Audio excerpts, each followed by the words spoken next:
Start करते हैं। अगर आप लोग पहली बार मुझे देख रहे हो तो मेरा नाम अदिति है और आप सब लोगों के लिए डेली 7 PM पेपर 2 के साथ में, 9 PM पेपर 1 के साथ में आ रही हूँ क्वेश्चन सीरीज लेके, और सुबह 8 बजे आपके लिए वन शॉट वीडियोस ला रही हूँ जिस टॉपिक को आप लोग अच्छे से पढ़ोगे तो आपका काफी बेनिफिट हो जाएगा। आप सभी लोगों को बता दूं कि JRF अड्डा एप्लीकेशन पे इस क्लास की सारी PDF आप लोगों को मिल जाएगी। साथ ही साथ आप लोगों के लिए लाइव टेस्ट भी होते हैं जो पेपर 1 के भी आप दे सकते हो। और इसी के साथ साथ अगर आप लोग दिसंबर वाले एग्जामिनेशन के लिए प्रिपेयर करना चाहते हो तो आप लोगों के लिए जितने भी कंप्यूटर साइंस के सेट एग्जामिनेशन होते हैं, आप लोगों के नेट एग्जामिनेशन है, आपका गेट एग्जाम है, और साथ ही साथ जितने भी आप सभी लोगों के एग्जाम होते हैं जो PGT से रिलेट करते हैं, PGT एंड अबव, जितने भी आप लोगों के सिलेबस है, सारे के सारे सिलेबस जो है वो आप लोगों के यहीं से कवर हो जाएंगे। ठीक है, इसके साथ साथ मैं आपको मेरी 6 बुकलेट दूंगी जो कि आपके हैंड रिटन नोट्स है। मैंने अपने जो सारे नोट्स उनको कंपाइल करके आप लोगों के लिए लगाया हुआ है। आप लोगों को ये भी सारी चीजें मिल जाएंगी, और साथ ही साथ अगर आप पेपर 1 भी इंक्लूड करते हो तो पेपर 1 भी, इसमें आप लोगों को पिछले 10 साल के नेट के प्रीवियस ईयर क्वेश्चन भी मैंने सॉल्व करवा दिए हैं। तो आप लोगों का बहुत सारा चीज, बहुत सारा रिसोर्स, सारा मटेरियल, देखो क्या पढ़ना है, कैसे पढ़ना है, सारी चीजें क्लब करके जो है वो आपको एक कोर्स के अंदर मिल जाती है। वो है आप लोगों का लाइव फाउंडेशन बैच। देखो क्या कह रहा है कि कोई चीज बेसिक आपके पास में ER और रिलेशनल मॉडल्स होते हैं, तो इनमें से कौन सा इनकरेक्ट है। एक एट्रीब्यूट जो होता है किसी भी एक एंटिटी का, उसके अंदर मोर देन वन वैल्यू हो सकती है। N attribute of an entity can be composite in a row of relational table. An attribute can have more than one value. In a row of relation table, an attribute can have exactly one or null value. तो आपसे incorrect पूछा हुआ था, और incorrect जो है वो है आप लोगों का ऑप्शन नंबर C। बिल्कुल सही बात है, बेसिक सी चीज है, ठीक है ना। ये आप लोगों की एंटिटी और ये आप लोगों का एट्रीब्यूट कॉम्पोजिट हो सकता है, बिल्कुल मैम, नेम सरनेम है ना, हमारा कॉम्पोजिट ही होता है, बाकी सारी चीजें ठीक है। बट हाँ ये जरूर है मैम कि आप किसी भी एक कॉलम या एक रो के अंदर, एक के अंदर आप डबल वैल्यू नहीं लिख सकते हो। इस प्रॉपर्टी का भी एक नाम होता है, कोई मुझे इस प्रॉपर्टी का नाम बता सकता है क्या, कि हम जो है वो मल्टीपल वैल्यूज एंटर नहीं कर सकते टपल लेवल पे, इसे हम क्या बोलते हैं।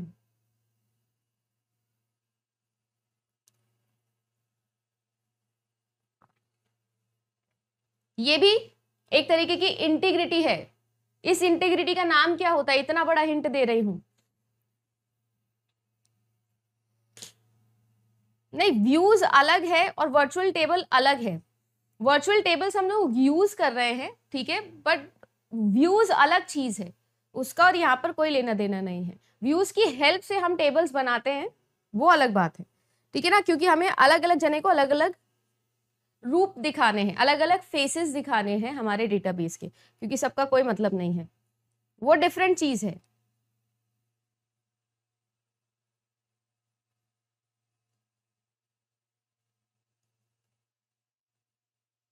क्या बोलते हैं इसको हम लोग, की इंटीग्रिटी। मैं बहुत पिटाई करूंगी तुम्हारी आज। क्या कौन सा डेटाबेस रिवाइज करके आए हो।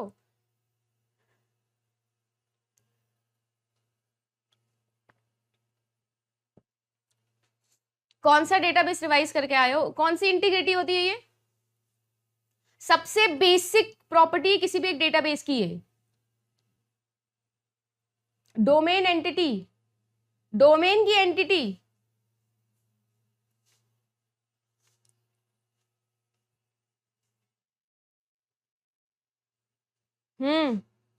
कौन है भाई।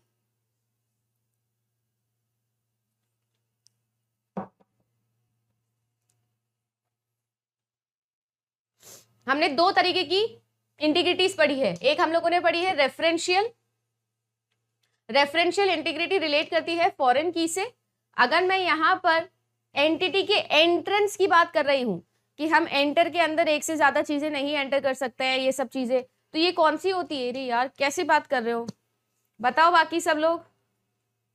हाँ, एंटिटी लेवल की इंटीग्रिटी, नाम बताओ इसका। क्या कर रहे हो, क्या कर रहे हो, कौन सा डेटाबेस रिवाइज करके आए हो।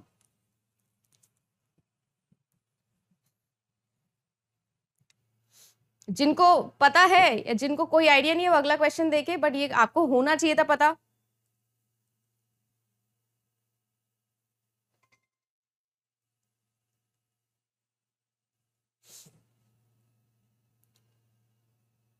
बाकी सभी लोग भी ट्राई करें, ऐसे नहीं चलेगा काम।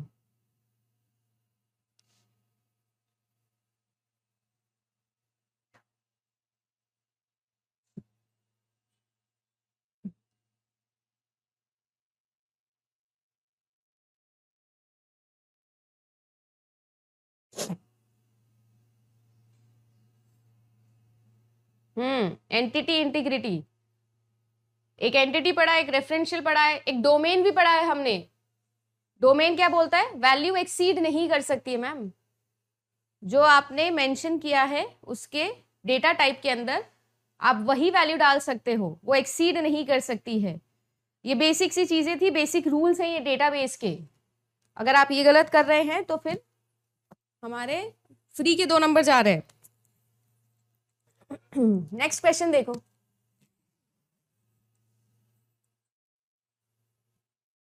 चलो देखो क्या कह रहा है। आपके पास में एक रिलेशनल टेबल है और आपको यहाँ पर कैंडिडेट की फाइंड आउट करनी है। चलिए कैंडिडेट की को फाइंड आउट करते हैं। हमारा तरीका यूज कर सकते हैं कि हम लोग देखो पी क्यू एस जो है, पी क्यू और एस ये तीनों के तीनों मिलके, ओहो सॉरी, पी क्यू और एस ये तीनों के तीनों मिलके आपके टी को ढूंढ रहे हैं। आर जो है वो वाई को ढूंढ दे रहा है, ठीक है। पी और क्यू मिलके, पी और क्यू मिलके क्या कर रहे हैं? वी को ढूंढ दे रहे हैं, ओके। फिर आर और एक्स मिलके एक्स को है, आर और एक्स मिलके एक्स को ही ढूंढ दे रहे हैं। अरे ये क्या बात हुई, आर और एक्स मिलके एक्स को ही ढूंढ दे रहे हैं। क्यू जो है वो आपका यू को ढूंढ दे रहा है अकेला, ठीक है।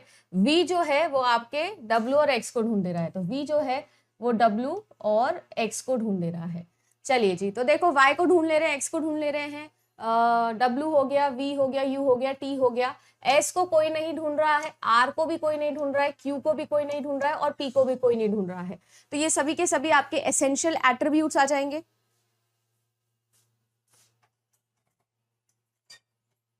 पी क्यू आर एस जो है वो आपके एसेंशियल एट्रीब्यूट्स हो जाएंगे। जब ये एसेंशियल एट्रीब्यूट हो जाएंगे तो मैम इनसे पी क्यू आर एस तो ढूंढ ही लोगे, बाकी सब भी आप ढूंढ ही लोगे। देखो टी ढूंढ लिया आप लोगों ने, फिर इसके बाद में आर से वाई ढूंढ लोगे, फिर पी और क्यू से वी ढूंढ लोगे। मतलब कुल मिला के अगर देखा जाए तो सभी ढूंढ ले रहे हैं हम यहाँ पर, इसमें तो क्या ही बात हो गई है। तो क्या मैं ये बोल दूं कि इसमें से जो है वो पी क्यू आर एस आप लोगों का, देखो ये तो हो नहीं सकता। पी क्यू आर एस जो है क्या वो आपका कैंडिडेट की है? पी क्यू आर एस से सब कुछ ढूंढ सकते हैं क्या हम? एक बार चेक करना पी क्यू आर एस से। देखो मेरे हिसाब से तो सभी है। टी आ गया है आप लोगों का, ठीक है। वाई आ गया है आप लोगों का, वी आ गया है आप लोगों का, एक्स आ गया है, ठीक है, यू आ गया है, डब्ल्यू आ गया है, कौन सा बच गया? P Q R S T U V W X Y, सब कुछ ढूंढ सकते हैं हम। तो पी क्यू आर एस क्या है आपका? कैंडिडेट की बन जाएगा। क्या वी एक्स बनेगा? नहीं बनेगा। तो करेक्ट आंसर आप लोगों का सिंपली ऑप्शन नंबर ए ही हो जाएगा। नेक्स्ट देखो, अब यहाँ पर आपको मैच द कॉलम करना है। ये भी बेसिक लेवल पे ही मैं मान के चल रही हूँ। देखो अगर इसी के अंदर आप लोगों से कार्टेशियन के ऊपर सवाल बन जाए, रिलेशनशिप कंस्ट्रेंट के ऊपर, पार्टिसिपेशन के ऊपर सवाल बन जाए तो वो थोड़ा अच्छे लेवल का सवाल है। पर यहाँ पर डायरेक्टली सिर्फ आपको मैच करना है कि किसमें क्या शो कर रहा है। तो आपके पास में डबल है, आपके पास में इस तरीके से सिंगल है और नीचे अंडरलाइन किया हुआ है, फिर ये डबल एट्रीब्यूट के लिए है और फिर इस तरीके से रिलेशनशिप है। अब आपको ये बताना है कि टोटल पार्टिसिपेशन कौन सा है, मल्टी वैल्यूड है, कौन सा है, क्या है।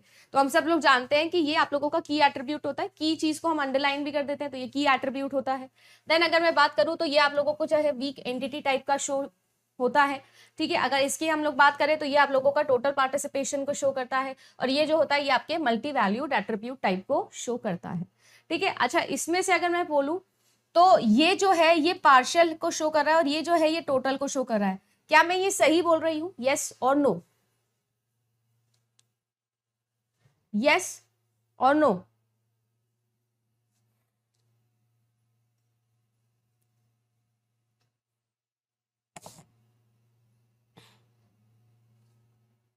जो मैं ये बोल रही हूं इज इट करेक्ट? कर एक तो जीवन में ना, पहनो तो गर्मी लग रही है, नहीं पहनो तो ठंडी लग रही है, करे क्या इंसान। एक तो यही कंफ्यूजन दूर नहीं हो रहा जीवन में।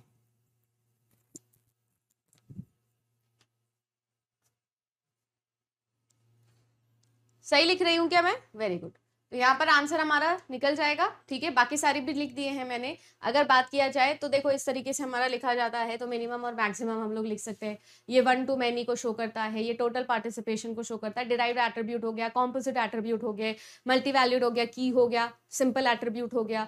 रिलेशनशिप को अगर हम लोग शो करना है और फिर एक आइडेंटिफाइंग रिलेशनशिप होता है, ये किसके साथ आएगा मैम, वीक एंटिटी के साथ ही आता है। ये रिलेशनशिप को शो करता है, ये वीक एंटिटी को शो करता है, और ये आप लोगों के एंटिटी को शो करता है। अच्छा एक चीज मुझे एक बात बताना, जो आप लोगों की वीक एंटिटी होती है, वीक एंटिटी सेट जो होता है वो आप लोगों का अपनी जितनी भी वैल्यूज लेता है वो किससे लेता है, क्योंकि ऑब्वियसली बात है ना कि वो वीक क्यों है, क्योंकि मैम वो खुद से कुछ भी डिराइव नहीं कर सकता है। तो वो जो जितने भी वैल्यूज डिराइव करता है, जितनी भी वैल्यूज लेता है, वो किससे लेता है, कौन से की एलिमेंट से लेता है।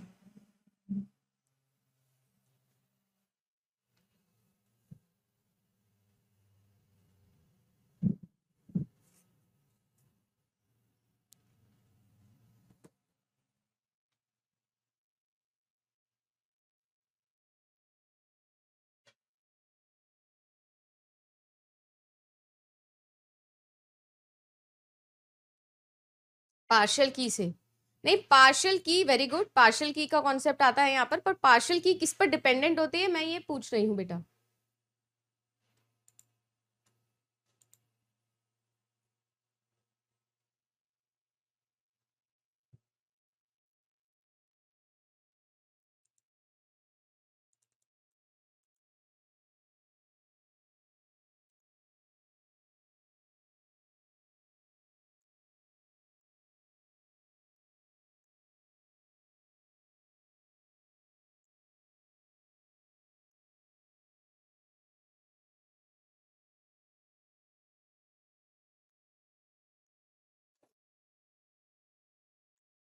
स्ट्रॉन्ग एंटिटी सेट पर पार्शियल एंटिटी सेट जो होता है, वेरी गुड, डिपेंडेंट होता है। अब देखो यहाँ क्या कह रहा है, एक स्कीमा गिवन है और आपको फंक्शनल डिपेंडेंसी कौन सी होल्ड करती है ये बताना है।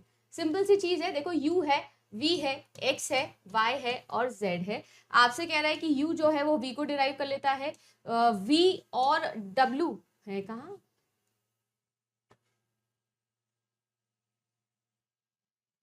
एक सेकेंड, w है कहाँ, ये मुझे ही लग रहा है या आपको भी लग रहा है, w कहाँ है इसमें ये तो मेरा टाइपिस्ट w खा गया। हाँ ये देखो ना, ये w खा गए हम, ये टाइपिस्ट भी मेरे जीवन में ऐसे ही w खा गए हैं, वो थोड़ा उनको भूख लग रही थी। अब ठीक है, हाँ तो v और w मिलके, v और अब v और w मिलके मैम x को ढूंढ दे रहे हैं, ठीक है। y जो है वो w को ढूंढ दे रहा है, और x जो है वो किसको ढूंढ दे रहा है, u को, ठीक है। तो अगर एसेंशियल एट्रीब्यूट निकालो तो कौन सा निकलेगा एसेंशियल एट्रीब्यूट, मैम y और z एसेंशियल एट्रीब्यूट निकलेंगे। जब y और z एसेंशियल एट्रीब्यूट निकल जाएंगे तो आप लोगों से बोल रहा है कि भैया कैंडिडेट की निकालना है, तो पहले तो यही निकाल लेते हैं। तो y और z आप लोगों का आ गया है। y अकेला w को ढूंढ दे रहा था, इसके अलावा कुछ और मिल रहा है क्या, मुझे कुछ और नहीं मिल रहा है, तो हम ये बोल सकते हैं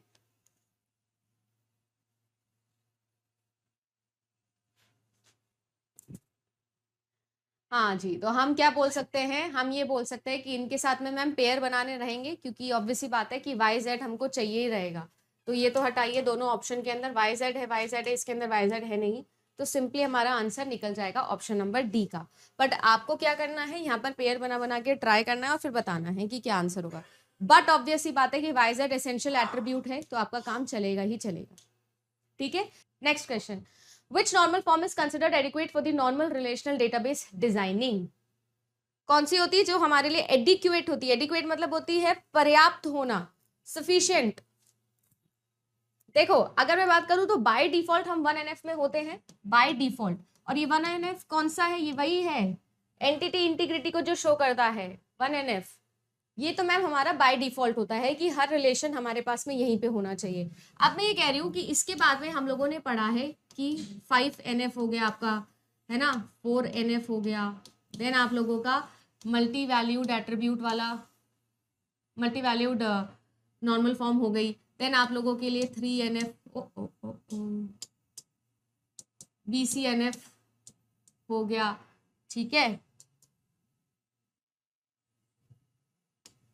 देन आप लोगों के लिए 3NF हो गया, ठीक है। देन आप लोगों के लिए 2NF हो गया, और फिर आप लोगों के लिए 1NF हो गया। यही वाली सिचुएशन होती है क्या? यही वाली सिचुएशन होती है। सबसे पहले अगर मुझे चेक करने के लिए कोई बोलेगा तो हम 5th NF या 4th NF से स्टार्ट करेंगे। यूजुअली मैम हमारे पास में 5th NF और 4th NF वाला सिचुएशन आती नहीं है, तो हम किससे स्टार्ट करते हैं? हम लोग BCNF से स्टार्ट करते हैं। सबसे पहले हम BCNF चेक करते हैं। आप लोगों के लिए अल्फा जो है वो सुपर की होना चाहिए। अगर अल्फा टेंड्स टू बीटा, मेरे लिए कोई भी तरीके की फंक्शनल डिपेंडेंसी हम डिनोट करते हैं तो BCNF चेक करेंगे। अगर कोई BCNF के अंदर है तो ऑब्वियस सी बात है कि वो किस में होगा ma'am? 3rd NF, 2nd NF, 1st NF, इन सब के अंदर होगा। फिर अगर BCNF नहीं होता है तो हम लोग 3rd NF चेक करते हैं। अगर 3rd NF है तो आप लोगों का जो है वो 2NF और 1NF तो होगा ही बाय डिफॉल्ट। BCNF हो भी सकता है, नहीं भी हो सकता है, जिसके अंदर हम लोगों ने एक ट्रिक सीखी थी। मैंने एक रूल आप लोगों को सिखाया था। क्या रूल सिखाया था? कि अल्फा और बीटा दोनों में हम लोगों को चेक करना है, तो या तो आप लोगों का अल्फा क्या हो। क्या ट्रिक सिखाई थी? अच्छा, 3rd NF की ट्रिक याद करवा दो। ट्रांजिटिव डिपेंडेंसी को वायलेट करना होता है यहाँ पर, तो आप क्या कर सकते हो?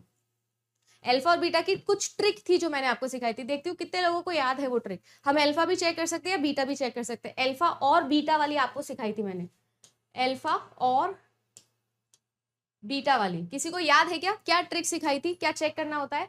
या तो आप लोगों के बीटा के अंदर कोई नॉन प्राइम एट्रीब्यूट आ जाए, कुछ ऐसा था क्या? या जो आप लोगों का अल्फा है वो आपकी सुपर की हो जाए, ऐसा कुछ बताया था? सही बोल रही हूँ क्या मैं ये?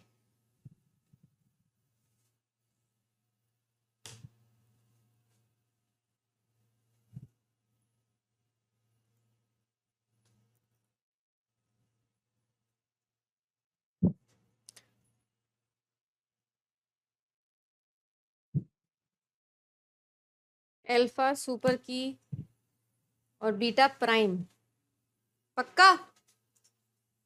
पक्का वाली बात है क्या ये?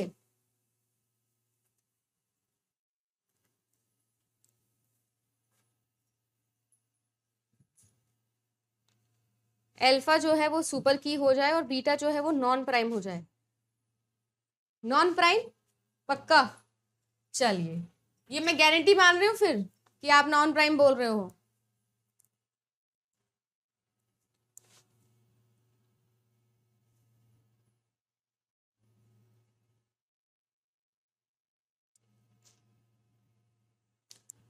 ठीक है, तो मैंने कंफ्यूज करने के लिए आपको गलत बोला था। अगर नॉन प्राइम ही होगा तो क्यू ही होगी डिपेंडेंसी, या बेसिकली क्यू ही निकलेगा फिर तो मैम वॉयलेशन।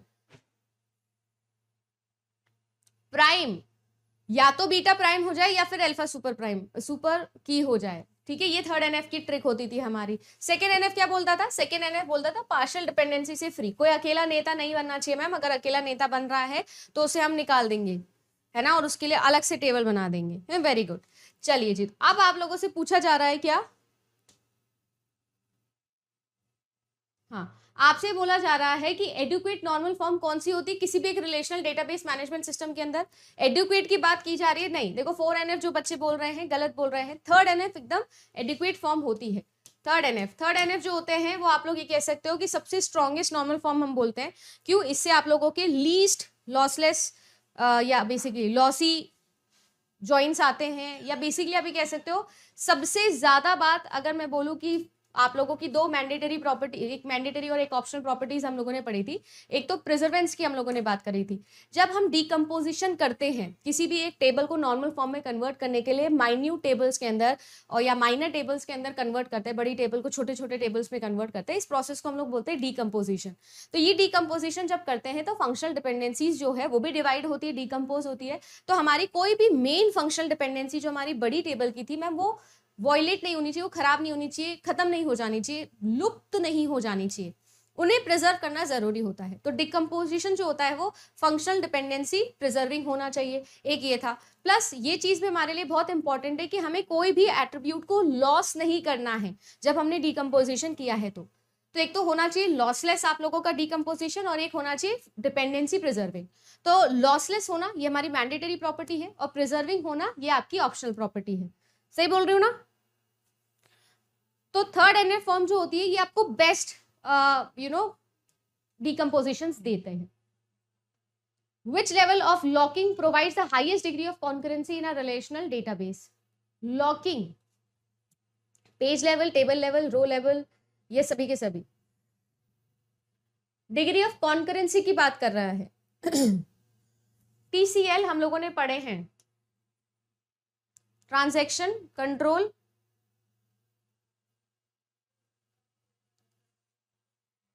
ग्रांट और रिवोक वाले। देखो आप लोगों की जो रो लेवल होती है वो आप लोगों को हाईएस्ट लेवल ऑफ कॉन्करेंसी देती है, रो लेवल की, ठीक है। इससे आप लोग multiple users at the same time कर सकते हो। एक्चुअली में हम यही करते हैं, है ना, इसी से वर्चुअल टेबल्स निकाल निकाल के हम हमारा काम चलाते हैं।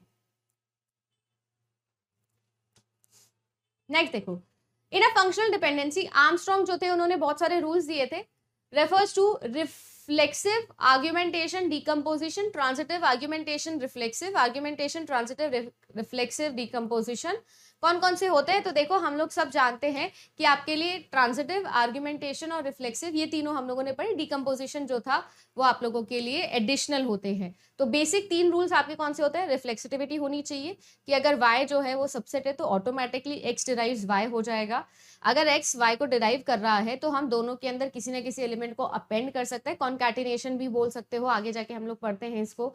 ट्रांजिटिविटी की बात करें, x y को बना रहा है, y z को बना रहा है, तो जो आप लोगों का x है वो z को भी बना लेगा। फिर उसके बाद में हमने कुछ और डिराइव्ड रूल्स पढ़े थे, जैसे कि यूनियन, डीकम्पोजिशन, सूडो ट्रांजिटिविटी और कॉम्पोजिशन। सूडो ट्रांजिटिविटी इंपॉर्टेंट है और मुझे ऐसा लगता है कि इस पे आने वाले समय में आपका सवाल बन सकता है। x ने y को डिराइव किया, हम क्या कर सकते हैं यहाँ पर, हम x को अगर बोल रहे हैं कि रिप्लेस कर दे किससे, या बेसिकली हम एक नई आइडेंटिटी अगर लिख दे, जैसे कि w y को मैंने z से डिराइव किया है, तो यहाँ पर मैं क्या कर सकती हूँ, जो x डिराइव कर रहा था हम उससे x को रिप्लेस कर सकते हैं, ठीक है जी। तो इससे क्या बनते हैं, इससे हमें बोलते हैं सूडो ट्रांजिटिविटी। अच्छा है, इंपॉर्टेंट है, थोड़ा घुमा के सवाल पूछा जा सकता है, प्लीज इसका ध्यान रखिएगा। नेक्स्ट क्वेश्चन देखिए, the following table has true attributes, A और सी है, जहां पर ए प्राइमरी है आप लोगों का और सी जो है वो फॉरेन की दिया हुआ है, ठीक है ना। अब अगर मैं बोल रही हूं कि हमने किसी तरीके का ए के साथ में ऑन डिलीट कास्केड लगाया है, the set of tuples that must be additionally deleted to preserve the referential integrity when the tuple 2 4 is deleted, तो हमें क्या क्या डिलीट करना पड़ेगा। अगर मान लो मैंने 2 4 को डिलीट कर दिया है तो मुझे क्या क्या डिलीट करना पड़ेगा, ये आपसे पूछ रहा है।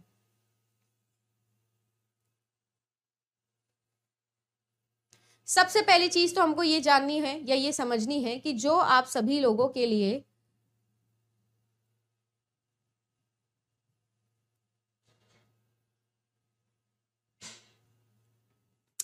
देखो, आपकी जो रेफरेंशियल इंटीग्रिटी है वो आपकी फॉरेन की को मेंशन करती है।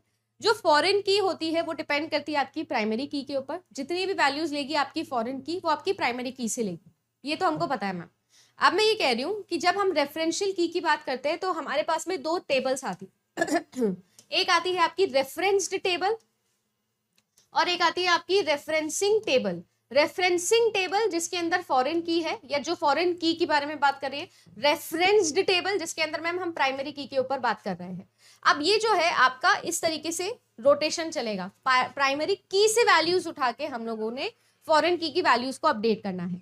अब मान लीजिए कि अगर मैं फॉरेन की के अंदर कुछ डिलीट कर देती हूँ, कोई भी चीज है जो मैं फॉरेन की के अंदर डिलीट कर देती हूँ, तो किसी तरीके से कोई वॉयलेशन आएगा क्या? अगर मैं फॉरेन की वाली टेबल के अंदर कोई भी चीज डिलीट करती हूँ तो किसी तरीके से कोई वॉयलेशन आएगा कि नहीं आएगा? पहले तो मुझे ये बताइए, यस या फिर नो।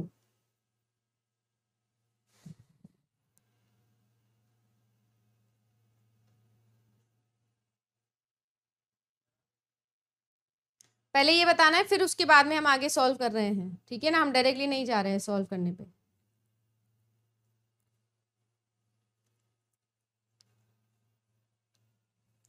क्या फॉरेन की के अंदर मैं डिलीट कर दूं किसी चीज को तो किसी तरीके का वॉयलेशन आएगा, कोई गड़बड़ होएगी क्या?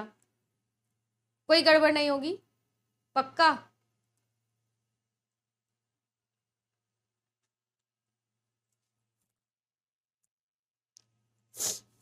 कोई वॉयलेशन नहीं आएगा, श्योर? तो फिर हम ऑन डिलीट कास्केड क्यों लगा रहे हैं अगर वॉयलेशन नहीं आएगा तो?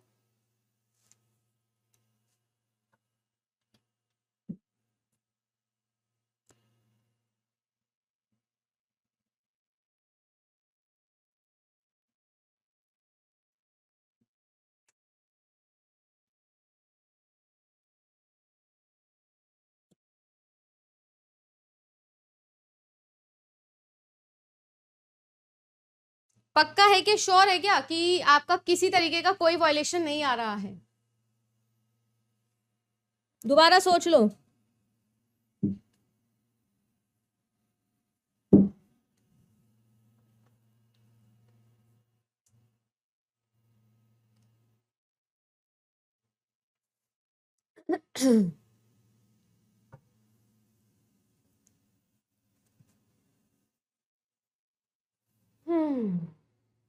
दोबारा सोच लो। श्योर? अब नहीं मैं मानूंगी, है ना? अगर अब आपने गलत भी बोला तो मैं नहीं मानूंगी, फिर देख लेना। मैं गारंटी मान रही हूं कि मैम आप बोल रहे हो कि अगर आपने फॉरेन की के अंदर कुछ भी डिलीट किया तो किसी तरीके का कोई वायलेशन नहीं आएगा। ये मैं मान के चल रही हूँ कि आपने यस बोला है। चलिए वेरी गुड। कितने लोग अग्री करते हैं? एक बार जरा थम्स अप करेंगे इस चीज पे, थोड़ा पकड़ा जाए।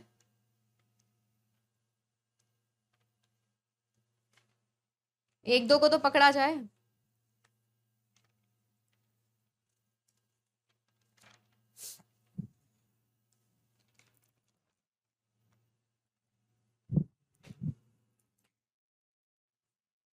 चलो सही बोल रहे हो कि यस, इसका सही आंसर है कि यस मैम किसी तरीके का कोई वायलेशन नहीं आएगा। मतलब आंसर है नो। मुझसे अग्री करते हैं, मतलब यस वाला अग्री है ये कि यस किसी तरीके को वायलेशन नहीं आएगा। बट अगर प्राइमरी की के अंदर कुछ डिलीट कर दिया है तो आपको फिर डिलीट करना पड़ेगा मैम। अब यहाँ पर क्या इशू है? यहाँ पर यही इशू है कि 2 क्या है मैम? प्राइमरी की है। अगर प्राइमरी की के अंदर कुछ डिलीशन हुआ है तो जहां जहां पर आप लोगों का 2 आ रहा है वहां वहां पर आप लोगों को डिलीशन करना पड़ेगा। तो मैम 5-2 में 7-2 के अंदर यहाँ तो डिलीट करना ही करना पड़ेगा। ये तो गारंटी है कि आपको करना ही करना पड़ेगा। सही बात है। अब अगर यहाँ पर देखें हम लोग तो यहाँ पर मैम जो ये 5 है ये भी प्राइमरी की था, तो 5 से रिलेटेड जो है वो भी आपको डिलीट करना पड़ेगा। 7 भी है पर 7 से रिलेटेड कुछ है नहीं, तो कोई इशू है नहीं मैम। तो करेक्ट आंसर आप लोगों का निकल जाएगा ऑप्शन नंबर सी। बस इतना ही था। बस वॉयलेशन वाली प्रॉपर्टी अगर आपको याद होती तो सही है। वॉयलेशन वाली प्रॉपर्टी आपको याद होती तो। हाँ, अगर मैं बोलूं कि मुझे इंसर्ट करना है या अपडेट करना है किसके अंदर? फॉरेन की वाले के अंदर, तो मैम वॉयलेशन आएगा। क्यों? आप इंसर्ट और अपडेट नहीं कर सकते बिना प्राइमरी की के पूछे। प्राइमरी की को बताना पड़ेगा कि हम कुछ करना चाहते हैं। नेक्स्ट क्वेश्चन देखिए जी।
One, to and 4। चलो ठीक है। आपसे ये कह रहा है कि नॉर्मल फॉर्म्स को लेकर कौन है? एनी रिलेशन जिसमें 2 एट्रीब्यूट होते हैं वो बीसीएनएफ में होता है। यस मैम, ट्रू है।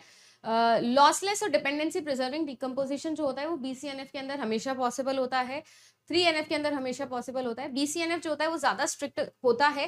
देखो 1 और 4 की अगर मैं बात करूं तो 1 एंड 4 तो हम लोगों को वैसे भी पता है कि सही होगा। और बात ऐसी है कि हमारे पास में कोई भी रिलेशन बीसीएनएफ के अंदर हो या नहीं हो, ये हमारे लिए पॉसिबल केस नहीं है, बट ये जरूर है कि आप लोगों के लिए जो भी फंक्शनल डिपेंडेंसी आप 3NF के अंदर बना रहे हो उसके अंदर ग्लॉसी होना और डिपेंडेंसी प्रिजर्विंग नहीं होना पॉसिबल है, ठीक है। बट अगर BCNF आपने बना दिया है तो उसके अंदर ये केस पॉसिबल हो जाएगा, इसीलिए 1, 3 एंड 4 यहाँ पर सही आंसर हो जाएगा। चलो 2 नहीं 3 होगा। नेक्स्ट क्वेश्चन देखिएगा, एसिड प्रॉपर्टी के बारे में बात की जा रही है, जो ड्यूरेबिलिटी होती है, atomicity, consistency, isolation and durability requires that the changes made to the database by a successful transaction persist except in the case of operating system crash, except in the case of disk crash, except in the case of power failure, always even if there is a failure of any kind.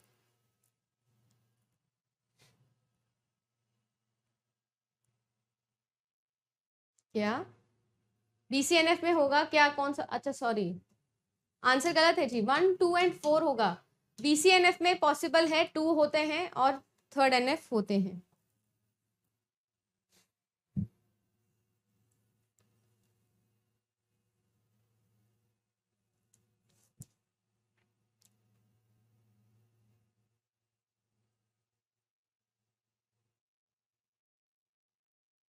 क्या बोल रहे हो,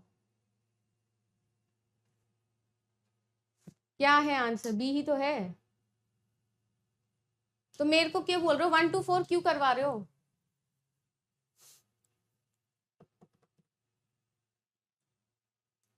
lossy और dependency preserving नहीं होना ये BCNF के अंदर पॉसिबल है, उल्टा पढ़ रहे हैं। सही तो है आंसर, क्या चेक क्यों करवा रहे हो, मुझे क्यों कंफ्यूज कर रहे हो, क्या बोलना चाह रहे हो?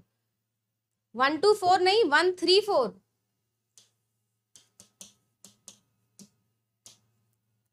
यही तो समझाया मैंने क्या बोला था? नहीं 1, 2, 4 नहीं है, 1, 3, 4 सही है, कोई दिक्कत नहीं है। अच्छा ड्यूरेबिलिटी की अगर मैं बात करूं तो देखो ड्यूरेबिलिटी का मतलब है किसी भी तरीके का कुछ भी फेलियर आए मैम, हमको ये मान के चलना है कि आपका सिस्टम ड्यूरेबल है, ठीक है। तो यही मतलब होता है ड्यूरेबिलिटी का, कि कोई भी आए हमारे पास में जो चेंजेस है वो परसिस्ट करने चाहिए। Which one of the following scenarios may lead to an irrecoverable error in a database system? A transaction writes a data item after it reads an uncommitted transaction. Dirty read वाली situation है क्या ये? A transaction reads a data after it is read by an uncommitted, ये किसी तरीके का violation है नहीं। A transaction reads a data item after it is written by a committed, तो भी ये किसी तरीके का violation नहीं है। A transaction reads a data item after it is written by an uncommitted आपका transaction। मैम ये डर्टी रीड है कि ये डर्टी रीड है, कौन सा होगा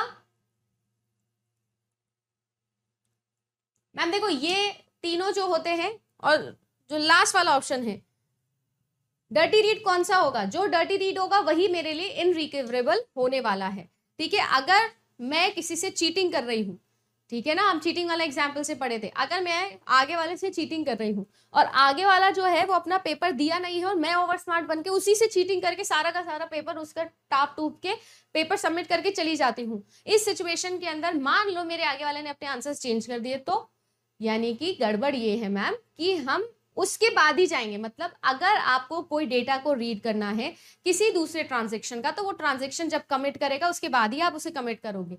हो सकता है कि वो अपनी राइट वैल्यूज को चेंज कर दे, दोबारा से रीराइट कर दे, इसे हम कहते हैं डर्टी रीड। अगर आपके पास में डर्टी रीड है तो आप लोगों के जो सिस्टम से उसके अंदर रिकवरेबिलिटी इश्यू आता है। बताइए जी मुझे क्या आंसर होने वाला है यहाँ पर? देखो टाइम स्टैंपिंग प्रोटोकॉल जो होता है आप लोगों का, ये आप लोगों को इंश्योर करता है, डेडलॉक फ्री सिनेरियो देता है आप लोगों को। इसके अलावा हम लोग बात करते हैं लॉक फेज लॉकिंग सिस्टम की, तो आपके पास में जो होता है इस तरीके से सिनेरियो चलता है, एक हमारा लॉकिंग फेज होता है, एक हमारा रिलीज फेज होता है, और एक ही हमारा होता है लॉक पॉइंट, जहां पर जाके सारे के सारे जो लॉक्स है उनको हम लोग रिलीज कर देते हैं। इस टाइम पे सिर्फ हम लोग लॉक अचीव करेंगे, इस टाइम पे सिर्फ हम लॉक को रिलीज करते हैं। ये ग्रोइंग फेज होता है, ये श्रिंकिंग फेज होता है। अब आपसे यही पूछा जा रहा है कि जो स्ट्रिक्ट 2PL होता है, जब से सबसे लास्ट वाला होता है, रिमेंबर स्ट्रिक्ट 2PL जो सबसे लास्ट वाला होता है, उसके अंदर आप लोगों के कास्केडलेस रोल बैक जो है वो हम लोगों को मिलते हैं।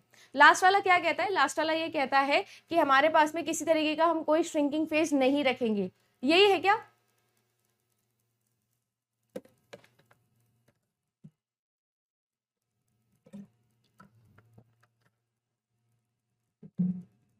हाँ बिल्कुल, वेरी गुड है ना, शामिली सही आंसर दे रहे हैं, पूनम भी सही आंसर दे रहे हैं, ऑप्शन नंबर बी इसका करेक्ट आंसर हो जाएगा, क्योंकि देखो ए का 3 हो जाएगा और बी का 4 हो जाएगा, इसी से आप लोगों का क्वेश्चन नहीं होगा। देखो सी वाला भी देखना पड़ेगा। To phase locking, to phase locking तो ऑफ कोर्स हमारा है ही कि पार्टिसिपेंट्स जो होते हैं वो लॉक को एक्सेस करते रहते हैं, फिर रिलीज करते रहते हैं, ये वाला सिनेरियो आप लोगों का चलता है। ठीक है, इसके अलावा बच जाता है आप लोगों का lock point in the two phase locking protocol indicates the final lock to the schedule. अच्छा, एक और फेज होता है, मुझे एक बात बताइएगा, मैं कुछ पूछ रही हूँ कि श्रिंकिंग फेज ही नहीं होगा, और एक होता है कि नहीं मैम ग्रोइंग फेज होता है, फिर लॉक पॉइंट होता है, और फिर जो होता है वो पार्शियल श्रिंकिंग फेज होता है। पार्शियल श्रिंकिंग फेज का मतलब ये है कि जो रीड वाले ऑपरेटर्स हैं आप लोगों के, वो तो हम लोग रिलीज कर देते हैं, पर जो राइट हो रहा है ऑपरेशन जिन पर, उनको रिलीज नहीं करते हैं। एक होता है कि कोई भी श्रिंकिंग फेज नहीं होगा, एक होगा कि पार्शियल श्रिंकिंग फेज होगा। ये दोनों जो है इनके क्या नाम होते हैं, ये स्ट्रिक्ट है, ये स्ट्रिक्ट है, या दूसरा कौन सा है, कौन सा क्या है, ये पूछ रही हूं मैं आप लोगों से। रिवाइज किया होगा ना, आई होप कि टू फेज लॉकिंग रिवाइज करके आए होंगे, तो टू फेज लॉकिंग रिवाइज की होंगी तो ये टर्म आप लोगों ने पढ़ी होगी डेफिनेटली। एक स्ट्रिक्ट 2PL पढ़ा होगा,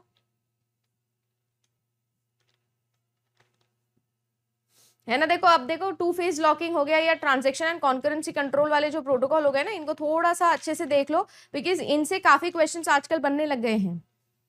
ठीक है, इनसे काफी क्वेश्चंस आपके बनने लग गए हैं।